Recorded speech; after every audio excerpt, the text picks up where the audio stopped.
I'm about it. Okay, so let's do some futures bets right now. Let's look at the American League West this afternoon here. We're going to break it down and show you what Vegas is looking at and thinking, over-unders, and then our friends at Out of the Park Baseball, which the game is now announced and out there for everyone. I'll show you that at the end. So I believe my voiceover should be out there. I've been talking about it for like a month. But anyway, we're going to look at the AL West projected win totals. So thanks to Vegas Insider for the lines here. They have Houston at 97.5. Daring you to go over on Houston if you want it, but that's a high number. Seattle's at 86.5, Texas 81.5, the Angels 81.5, and Oakland at 59.5. And then I'm saying this all out loud too for the podcast crowd because sometimes people are like, I didn't get to see the full screen or the graphic.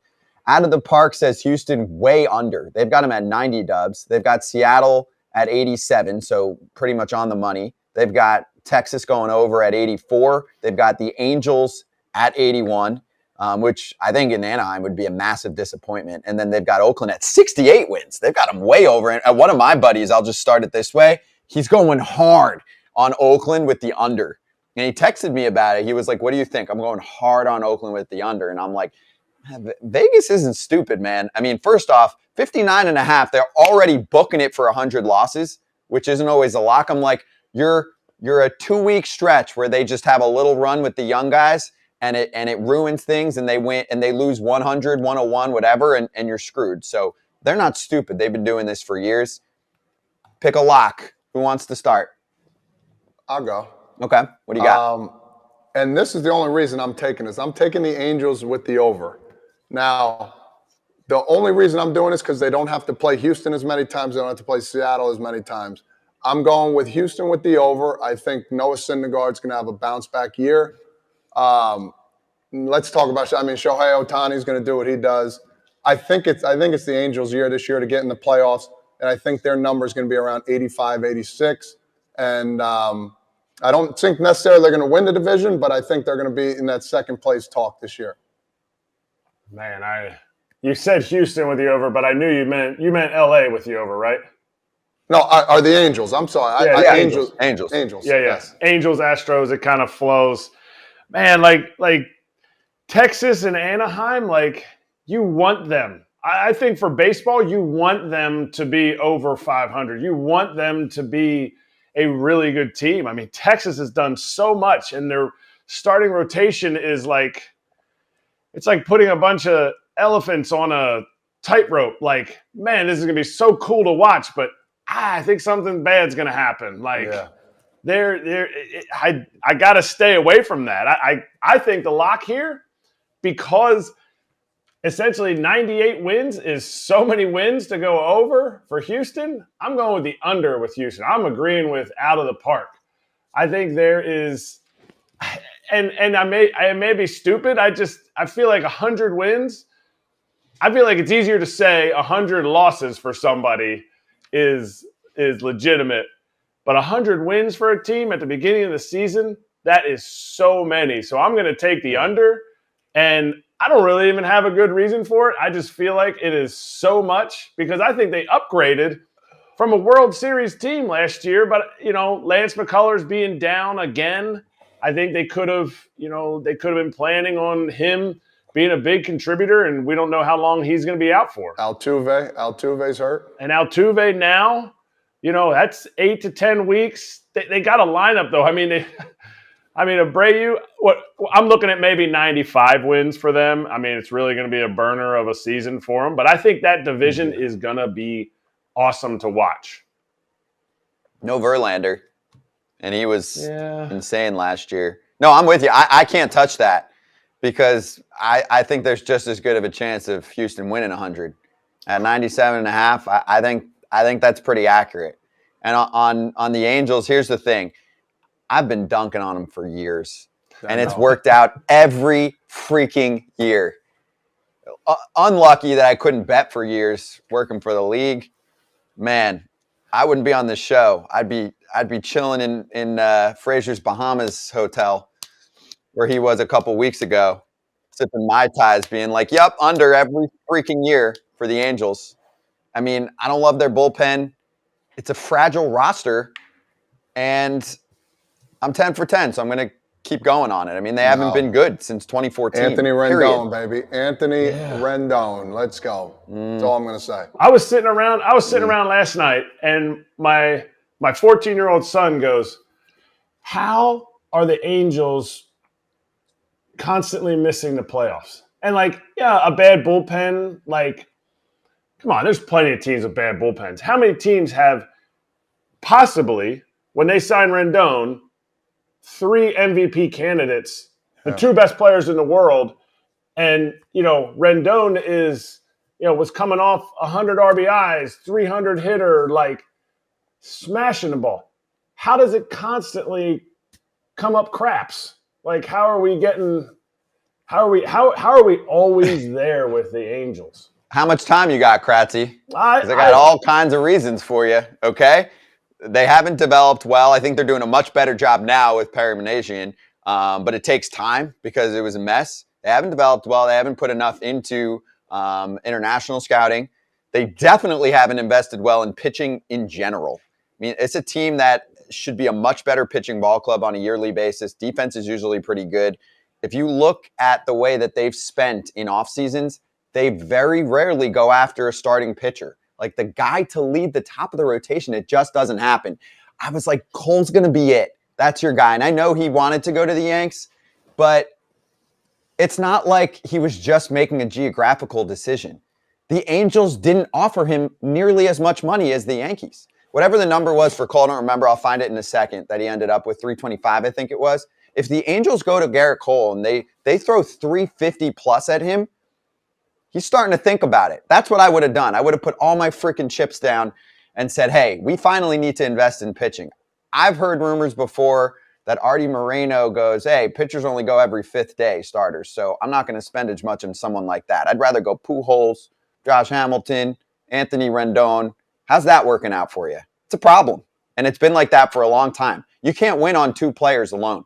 Trout and Ohtani does not make a playoff ball club. And we've seen that formula play out year after year. So they did better in the depth department this offseason, but still, it's been a mess there, really. How do you have the 2 faces of the sport not playing playoff baseball every year? Social media and fans and the world freaked out for Ohtani versus Trout because we don't get to see them on a big stage. I'm done. Drop the mic. Yep, you're done. Boom. Ready for my pick? Go ahead. So I'm going with the Seattle Mariners. Throw it back up there one more time. I've been on this Seattle train for the last few years, and I've gotten burned, 2 years ago? But last year it finally came through. To me, it's a 90-win ball club. In my mind, 90-win ball club to be safe. Could be more. I love the Teoscar Hernandez move to give the team a little more bulk, a little more pop in the lineup. I love their young pitching staff. George Kirby is one of my favorite young starters in the game. Dude knows precisely where every baseball is going that comes out of his hand. There is so much value to that. I like the rotation in general. Luis Castillo's stuff is off the charts. Logan Gilbert, I think, is going to have a huge year. I like his stuff a lot, and he's taking the next step right now in spring training. Bullpen, in my mind, is upper echelon. I mean, Andres Munoz is insane. Paul Sewald, one of the top closers in the game, very underrated, him and Munoz. And Sewald's going to join us a lot this year. That's a good-looking team in my mind. Big dumper, Cal Raleigh, really good catcher. I know Kratz can probably appreciate what he does. J.P. Crawford, solid glove. Ty France, one of the best just hit tool guys in the league. Gino Suarez, good for 35, 40 dingers. Another underrated acquisition this offseason. Colton Wong, solid ball player. He's actually picked it up lately with the bat. So Jared Kelenic has not worked out for them at all. He's been waiting for this segment, I think. I'm just running through the roster right now. So he's got Seattle winning it all this year, I'm telling you right now. No. I'm trying to talk people, and I'm going to put my money where my mouth is because we end up breaking down each division. And, hey, I don't even remember if you were on or not, Fraser. I think you were. I went over on the Reds. So it's like I'm just looking at win totals, and I'm telling you what I'm thinking. And I'll put money down on all these, and I'll show the bet slips before the season starts. I'll play some next week. But A.J. Pollock added, Julio Rodriguez in the outfit. I'm just saying it's a pretty good ball club. It's a team that if you told me they surprise the world and win the division, I wouldn't be shocked. I have a hard time seeing this roster win, say, 85 games or less. So that's my over. That's all. I'm just trying to convince you. I'm going to be this confident when I'm talking about any of my locks because we only get one pick per division. So that's the one that stood out to me. Anybody tailing that? Anyone want to throw down with me on that? I mean, the way you talked, I'm putting my mortgage on it now. Shit. Right, Eric? I mean, hey, forget about the financial advice. I'm putting all my pennies and stocks and bonds into the Mariners this year. Watch out. They're a sneaky. This is why baseball needs to sell the whole game and not just regional aspects of it. Like, you have to know when you have Ty France, an all-star, a Eugenio Suarez. They picked up Colton Wong, all added into, you got 20 homers from Big Dumper behind the dish. And you have Julio Rodriguez, who looks like an MVP candidate for the foreseeable future. You got to sell these teams. And Scotty Braun did a great job of selling these teams. I just feel like 87 wins is about where I had them, and I think they can make the playoffs. I think now they've touched it. They want the whole thing, and I don't know that they're necessarily going to win a ton more games, but I think they're going to be a playoff team. And when you have the names that you said in there, like a George Kirby I have him written down on my sheet of guys to watch, and I'm excited to see what he does this year. I think he's a pitcher that's only going to get better because he's got Zach Gallen type of location with elite stuff. And I think he's going to be that type of American League type of guy. So you have an ace that's going to hold down your rotation. I think Luis Castillo still is an ace. So I agree with you, but that is a tough division to win 89, 90 games in. Is it, though? That's my one thing. Is it a tough division to win 89, 90 games? Like, the Angels are okay. They're not great. The Rangers are still building up in my mind. I don't think they're there yet. Is there a prop bet? Is there a prop bet that we can get? This might be the highest winning percentage division in baseball. Really? You think this is the best division in baseball? No. Oakland's terrible. No, Oakland is terrible. I just don't think they have, like, other divisions have like 2, maybe 3 below average teams. AL East. Hi. Besides Boston, we don't know what's going to go on there. Anyone else going to be bad? Yeah, but they don't play each other as much now, Kratz. I get it. But if you look at these teams, Texas is built to win. Los Angeles wants to win, whether they're going to or not. They want to win, and you're down on them. So I'm higher on them with Todd selling me. And Seattle's definitely a playoff contender, and you have the World Series team. I just think even if Boston, let's say AL East, even if Boston is brutal this year, they're gonna beat the crap out of the Yankees. Not beat them, maybe not win, but they're gonna there's so much, like, they're just gonna get after each other every single game, even if Boston is 10 games below 500. Where, like, in this division, I don't know. I think they might be sneakier than people let on.